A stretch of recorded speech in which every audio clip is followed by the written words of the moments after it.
and welcome to a very frosty wrong way.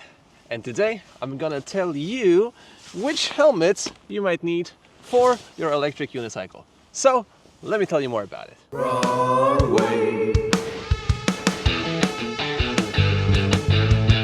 As of the time of recording this video, I'm also not affiliated in any way to either manufacturer of those helmets. And if you'd like to see a video talking about the gear I'm wearing to keep warm in this wintry Polish landscape, then comment about it or leave a like. Alright, so if you're anything like me, you might find choosing the right helmet for your electric unicycle very frustrating. There's a plethora of options, there's different weights, there's different sizes, there's different types. What is actually the best thing for you? And while there might be no perfect option for all types of riding, I've come up with two options for now. One of those helmets is a off-road dedicated helmet, which is a bit lighter for all of the more extreme stuff that I'm doing.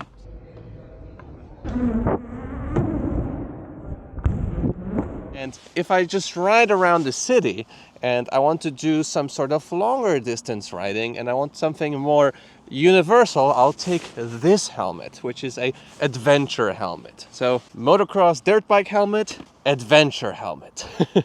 So which helmets did I not choose? And I did actually try a bunch of them before ending up with these two solutions. I rode quite a bunch in half-shell motorcycle helmets, but because I do just so much dumb stuff on the electric unicycle, I was quite afraid of my chin, so the chin piece had to be there. And why didn't I choose a bicycle downhill helmet? Well, I actually still have one, and maybe I'll get another one for summertime riding, but a couple of things are usually not that easy in those bicycle helmets like they are in motorcycle helmets. First of all, it's easier to mount an intercom to a motorcycle helmet. Now, I do have a mountain bike helmet with a fitted intercom, the Chintercom, but that helmet just doesn't provide as much safety, at least that's my impression of it, when riding on the streets as a motorcycle helmet does. So while for just going off jumps and going into the forests, this helmet might be enough, I just feel a bit more secure when having a motorcycle lid on my head. I mean, most of the time I ride on the bicycle path anyways, but when I'm on the street, I'd rather be wearing this than a smaller bicycle helmet. And another thing which is not available in those downhill mountain bike helmets is a visor with a pin lock.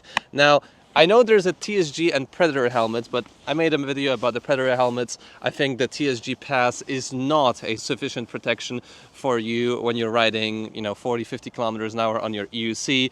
The TSG Pass doesn't have a good chin protection. Like, I've seen too many pictures, videos, forum posts with riders getting bruised, like in this area with their helmet on, and with concussions. Furthermore, those helmets don't have such a good ventilation and they don't have a pin lock, which stops your visor from fogging up. I also tried a bunch of modular helmets. I didn't ride in them much, but they were usually too heavy for my use case. So this left me essentially with those two options. Now, if you're anything like me, you would want the helmet to fulfill as many features as possible for your use case. So the features that I was looking for in helmets was lightweight, so preferably below 1,400 grams, then you can move your head around easily. A good ventilation system, openable and closable vents. You can fit the intercom. Well, they have to be comfortable, of course, because you don't want to ride in an uncomfortable or badly fitting helmet. Well, it had to have some style. I do like some style on my helmets, like this pink LS2. And it had to have some sort of reasonable budget. So with the budget in mind, let's start with the LS2 Fast Evo.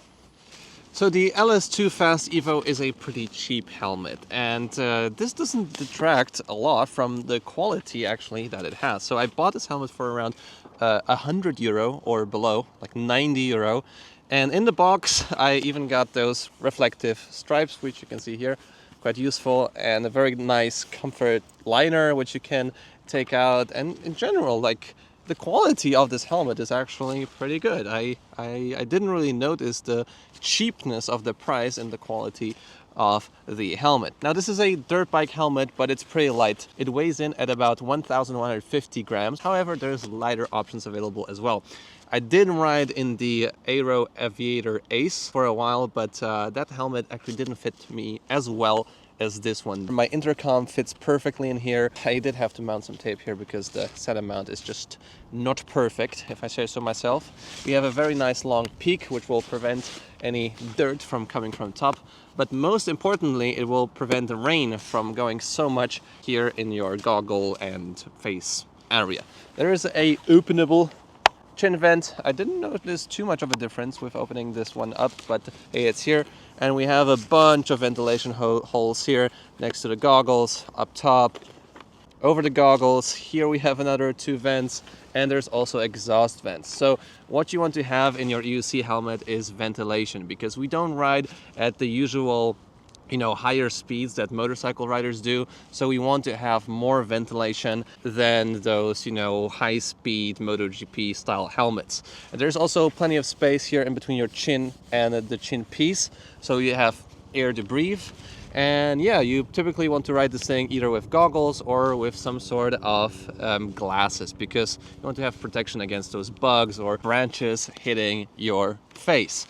Now, for wintertime riding, this is actually still pretty good. If you want to have a warmer, then just tape up those vents that are here. For glasses wearers, because I usually wear glasses, I bought myself some Scott goggles, and they're really big, really comfy actually, and my glasses fit inside them quite well. They're not the easiest to change the front shield on, but it's good enough for my use case. Now, when you ride in the winter and you have to wear glasses, or you do a bunch of off-roading, goggles are still the best choice for not fogging up. Because if you have a helmet like this, like the Airoh, with a pin lock, while the pin lock might not fog up, your glasses will.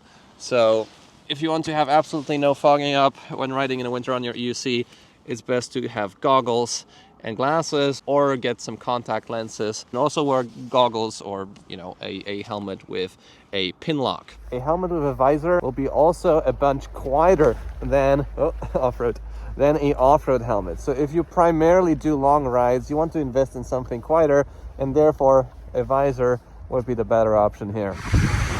If you get a helmet with a visor, you're also better protected from the elements, so against cold, rain, etc., etc.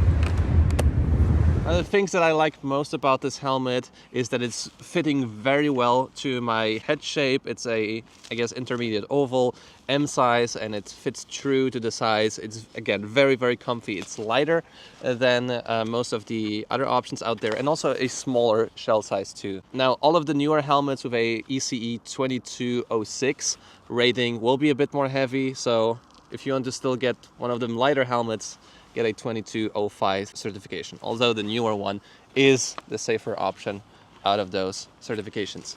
Now, with that said, I truly like this helmet. I thought I would use this helmet just for a short while before I get my actual more expensive helmet, but turns out I still use it a bunch and I really love it. Both of these helmets come with a double D ring as a fastening option, which is, a bit fiddly if you have gloves, but it's still one of the safest options out there, because you need to actually tighten it every time you put on the helmet. So make sure you do that, because if you don't tighten your helmet, well, it doesn't help you all that much, does it? So with that said, let's get into the more expensive option here, the Airoh Carbon. Now, the Airoh Carbon is an adventure helmet. So this is sort of a dual sport helmet, which fits for both street riding and off-road riding. And if you really want to, you can even get this visor up and put the goggles onto this helmet for more off-road geared riding. You can even get the visor out, but then you have to have an Allen key and keep the visor in your backpack, which is not that useful. I did ride it with the goggles on. The goggles fit, and it's still a very nice experience. So this helmet is a bit more expensive. This comes in at about 400 euro. I bought it for, I think, about 350 at a discount. Again, ECE 2205 certification, so not the newest one. Now, there is also a Commander non-carbon version, and this is actually cheaper, about 100 or 50 euro cheaper than this one. There is a couple of advantages actually to the cheaper version. Now, what my friend Peter said, who hopefully watches this video from Moto, is that those helmets can easily get damaged. So the shell can get damaged, and then you need a new shell because it won't be safe. So a new helmet. Now, I did notice a small scuff here on it in the front, which is slightly concerning, but I think it's nothing major. But with those fiberglass options or composite options, the helmet shell will be just a bit more durable to those smaller impacts. I did opt in for the carbon version because it's lighter. This one weighs 1,370 grams in medium, and the other one weighs 1,430. And you notice that weight after a while. Like, it won't be so substantial, but I just wanted to have slightly more comfort and really this awesome carbon weave look instead of the slightly cheaper, heavier option of the stock Commander. Now this helmet is actually full of features. It has an amazing front vent, and dude, this is like a game changer. Like, if you were riding in other helmets with a chin vent before, this will be totally different, because how much air is flowing through this, I can't even believe it. Like, even if I'm at a stoplight, I have my visor down, I open this up and I can still breathe fairly well. And at lower speeds, if you open this up, it's quite amazing. It's really a great feature, especially for the lower speeds that we are riding with those EUCs. There was, I think, also a bit of foam inside here, which I lost by accident when putting on the intercom. And without that foam, ventilation becomes even stronger, but maybe I'll try finding it just to have a bit more flexibility. So there's 3 positions here, so all the way open, mid, and closed, which is absolutely great. I really love the ventilation here. It also comes with this nifty wind deflector on the bottom, which you should totally put on if it's winter time. Now there's also another vent up top, which actually changes a lot, even though it's a very small vent, so that you get more air flowing over the top of your hand. Well, there is an exhaust vent here up top, but there is no exhaust vent in the back. This might be slightly toasty in the summer. I don't really know. I didn't test it yet. There's helmets that are better ventilated. Also, bonus mention, I did try the Klim helmets as well, Klim Krios and the Klim F3.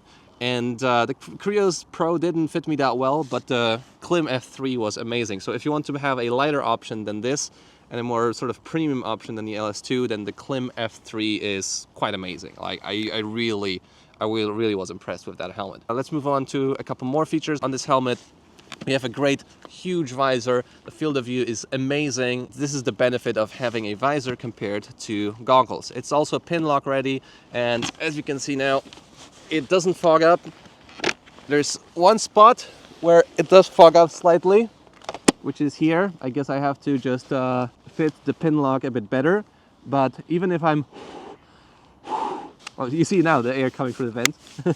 If I close it up, there is no fog building up. Like, the fog will be only here. But if you wear glasses, your glasses will fog up, so keep that in mind.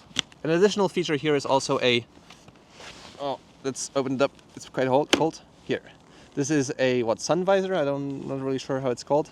But that will be useful in the summer. Now when I put it down, it just quite immediately fogs up. Won't really use this second sort of visor or sun visor, I don't know, on this helmet. By the way, my butt is freezing. It's just so cold to sit on snow, but I have to make the video.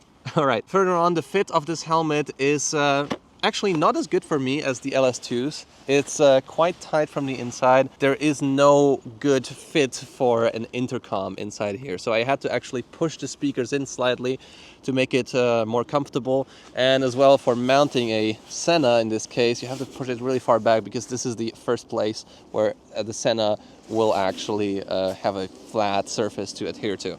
Now with different intercoms it will be different, but quite difficult to find a flat spot here to mount your intercom. It's very snug here against your ears, so you have to really try it out if it's a good fit for you. Just make sure you either try it on first at home and then send it back if it's not good, or go to a motorcycle store, because it's slightly more tight here, especially from the sides. So the things I like the most about this helmet is that it's just so universal, and the pin lock works great, the ventilation works great, it's fairly light, and it's very comfortable. It has the peak again, protects you from rain, a bit of snow. So it's really the street helmet / off-road helmet that you can use. Like, if you just had to have one helmet for all purposes and you don't do extreme stupid stuff, then this is a prime choice. Now the downside of this helmet is again that the intercom doesn't fit that well, and the second thing is that the EPA sort of inside the foam is just laid out sort of like Lego. It doesn't really adhere to the surface, so in the friction points between those foam layers you have some noises. So if you do some jerry rigging, you can get rid of those noises. It's not as annoying for me, but if you really don't like some sort of squeak squeak when you have a helmet, then maybe you'll need to do some jerry rigging to get rid of the noise here. I also seen some reviews saying that the liner is not as durable. We are yet to see about that, and I guess in half a year or a year I could come back and tell you what I've experienced with those helmets and what I think about them. So with that said, I hope you liked this video about helmets for electric unicycles. And if you're still here, leave a like on it, subscribe to see more content like this. I'll see you in the next video. See you soon!